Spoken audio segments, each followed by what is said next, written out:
What's up? My name's Hiza. So today I have a video for the young men out there, or anyone really, who just need a little bit of motivation and something new to grasp to help propel them forward in their journey, whether it be a career, a relationship, friendship, whatever the case may be. I was listening to a podcast today and there were a few quotes that really stuck out to me, so I'm going to share them with you.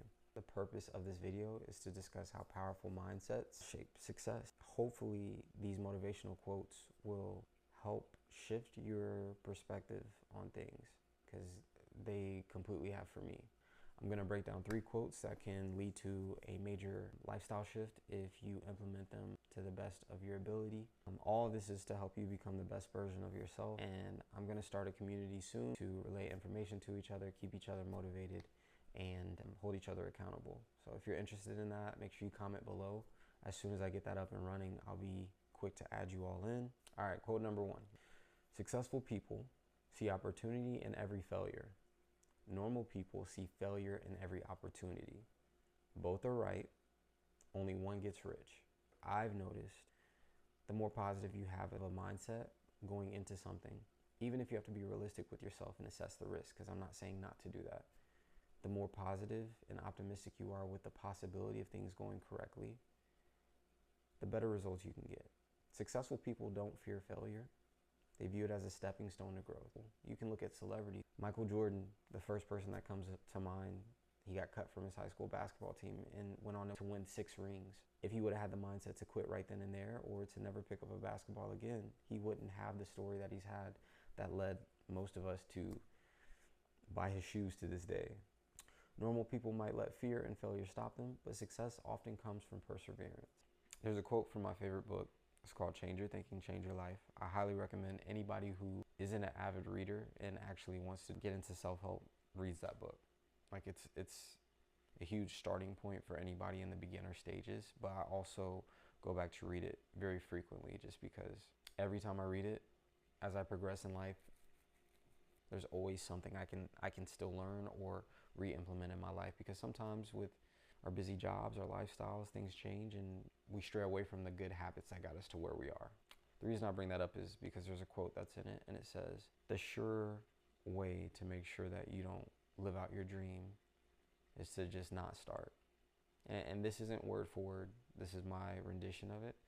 The sure way to make sure that your dreams don't come true is to just not start. And sometimes for people, that's a comfortable way of avoiding it altogether. Well, if I never know what the outcome will be because I don't start it or I don't try, I can live with that because maybe I could have. But that's even worse, because you'll never know your true potential unless you actually try. With preparation meets opportunity. With opportunity comes what you've been looking for. All right, so the wealth or success doesn't come from avoiding failure, but from leveraging it. They say you have to fail often to finally succeed. In everything, it's all about numbers, probability. Repetition is what gets you there. If you're not in the position to be doing it full time, failure is repetition. Failure is what helps you to improve, to be able to do it to the point where it isn't failure anymore. I think it's very crucial that you shift your mindset to embrace failure as part of your growth process. Try and keep a log of it somehow, and whatever that looks like to you. Writing them down, keeping a note of them to let yourself know, this is how many that I put in, this is how I got to this spot. That's what this is for. That's why my YouTube channel is a thing, so I can see where I started and my progression, and you can too, to show you that somebody from Kansas City, Missouri finally did it. Mindset shifts like this lead to resilience, determination, and eventually success. Quote number 2.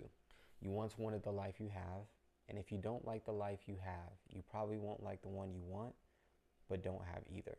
Life moves so fast out here that sometimes I don't realize what I'm doing. I don't realize where I'm at.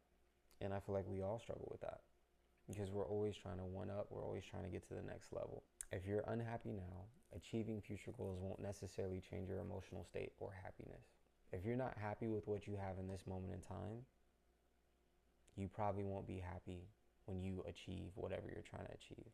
So I think it's very important to practice gratitude in whatever form that looks like to you. For me, it's prayer. On my way to work, I thank God. I try and wake up, and I'm terrible at it, but I'm trying to wake up and make him the first person that I lend my time to. Normally I'm picking up my phone, and it's a terrible habit, and I'm trying to get away from it. I'm working on that. I think the easiest way to really deal with this is to reflect on what you have in this moment. Specifically, what you have right now that you once desired. That's been crucial for me. And sometimes it's deeper. I'm thankful that I have a home I can come to, a car that's reliable, that gets me to and from work, a partner that's supportive. These things, especially when you write them down in the morning before you start your day, I've noticed have really made a complete shift mentally for me for the better. Just going into work, going into business, conversations, situations. Gratitude shifts mindset from lack thereof to abundance. I challenge you to ask yourself also, what's missing right now? Is it the material / the goal, or is it the mindset? Before you achieve the material or the goal, I think the mindset is necessary to get to that level. I think the mindset is necessary in the building stages to help you. If you want to be a millionaire, you need to have the mindset of a millionaire. I know that sounds silly, but you need to think of yourself as one. That doesn't mean make dumb decisions and spend money like you're going to make it back tomorrow. It means, as a millionaire, how would I make this money and how would I keep it? There's millionaires who have made all that money and went bankrupt and lost it and been able to get it back because they have a millionaire mindset. You have to bring that to the table as well. Only if that's what you want. But when you write it down in a journal, when you self-reflect, when you have the time to, it hits that much harder because you realize how hard you work to get to that level. None of that comes by chance. None of that is luck. And I know some people believe it's preparation with luck, but I believe it's truly you having the skill by all the work that you put in and then God blessing you with the opportunity. I don't believe in luck. It's just my personal opinion. When it comes to goal setting, it's important to focus on the now as much as the future. Don't get caught up in the future. However, plan ahead. Because I notice with a lot of the people that I've been having conversations with, and I'm potentially looking into coaching, they're only focused on the now. They're like, oh man, I just got this new job. And I used to get so uncomfortable when my best friend would ask me, he's like, yeah, you got the new job, but like, what's next? I'm like, man, I just got a new job. Why can't we celebrate that? He's like, yeah, we can. But you need to be 3 to 4 steps ahead. They can't stop at getting a new job. Because yeah, you got a new job. What if you make more money? Are you going to have the same spending habits? Are you going to put money aside? What are you putting money aside for?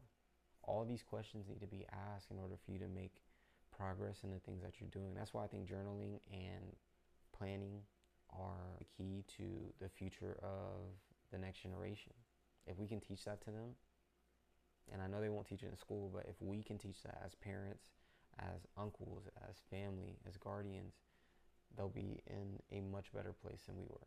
Achieving future goals will mean little if there's no contentment in the present. Once again, being present is very important because it's so easy to get lost in this. I mean, wherever you're at, wherever you live, whatever your job is or your career path, some people don't sleep. When they really get into the thick of things, some people don't sleep, they don't eat, they get lost in the grind, and it can get ugly. And a solid mindset is foundational for long-term happiness and success. Quote number 3, if you want revenge for the bad things that have happened in your life, start with a version of you that hasn't lived up to your potential. The best revenge is to level up, plain and simple. Channel pain and frustration into growth. Typically, people use that as a crutch. I can't go in a room with confidence because this person used to talk terribly to me, or I was bullied in high school. I'm not downplaying anything that you experience because some people have horror stories of what they've been through in life. But those same people, there's someone else out there who had the same story and shifted the narrative into their favor, and look at them now.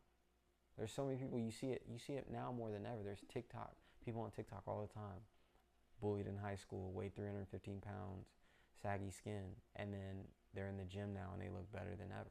Each day you have 2 choices. You can look at everything as a negative and use it as a crutch, thinking, woe is me, can't do this, yada, yada, yada. I don't even like saying that. Or you can think, man, this is a challenge, but how can I overcome it? Or what is this trying to teach me? That's my favorite thing to ask. I love asking that. Lord, what are you trying to teach me in this moment when something crazy happens in my life? And more more often than not, after it happens, once I get through it, once we get through it, gotta give glory to him. Once we get through it, normally I can tell what he was trying to say. Either he was protecting me for something, or I wasn't ready for something myself. Instead of focusing on external revenge, turn inward and work on personal growth.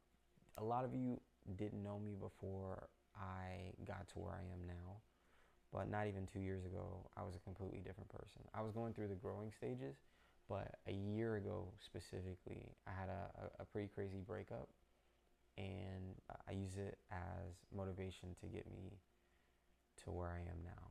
Got my heart broken, and I was just like, man, I don't ever want to go through this again. And how can I make her regret what she did? How can I make her look at me and think, damn, what was I thinking? Now, my original reasons for doing it were not correct, but ultimately it made me better. And in the process, I grew so much, I didn't do it for her anymore. I did it for myself. There's a story that went out recently, and it was about Michael Jordan when he was on the Wizards.